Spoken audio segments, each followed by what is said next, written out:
Hello everyone, আমি তোমাদের taro reader অনামিকা চলে এসেছি আজকের এনার্জি রিডিং নিয়ে। সো আজকে যারা যারা আমার এই ভিডিওটা দেখতে পাচ্ছ, এই রিডিংটা কিন্তু solely তাদের জন্য। সো দেখো, ফার্স্টে কার্ডটা পাচ্ছি, সেটা হচ্ছে two of pentacles. In fact all are two of pentacles card. But এটা কি দেখাচ্ছে দেখো, এতদিন অব্দি তোমাদের তোমাদের যে এনার্জিটা ছিল সেটা হচ্ছে তোমরা কিন্তু তোমাদের লাইফের প্রায়োরিটিস গুলোকে ভালো করে হ্যান্ডেল করতে পারছিলে না।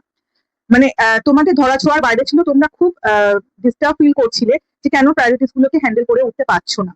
কিন্তু রিসেন্টলি এই জুন মাস থেকে যে এনার্জিটা তোমাদের কাছে আসছে, সেটা হচ্ছে তোমরা কিন্তু এই প্রায়োরিটিস গুলোকে হ্যান্ডেল করতে শিখে গেছো। আগে জাগল করছো, আগে জাগলও করছিলে না, কিন্তু এখন জাগল করছো। But somehow you have learn to handle your priorities. Now এই এনার্জিটা যদি তোমরা কন্টিনিউ করো, তাহলে নেক্সট যেটা দেখতে পাচ্ছি, তোমরা কিন্তু তোমাদের প্রায়োরিটিস গুলোকে শুধু যে ভালোভাবে হ্যান্ডেল করবে তা নয়, তোমাদের ফিনান্সিয়ালি অ্যান্ড ইকোনমিক্যালি অনেক গেনও হবে। সো আমার রিডিংটা ভালো লাগলে please do like, share, follow and comment. Thank you so much.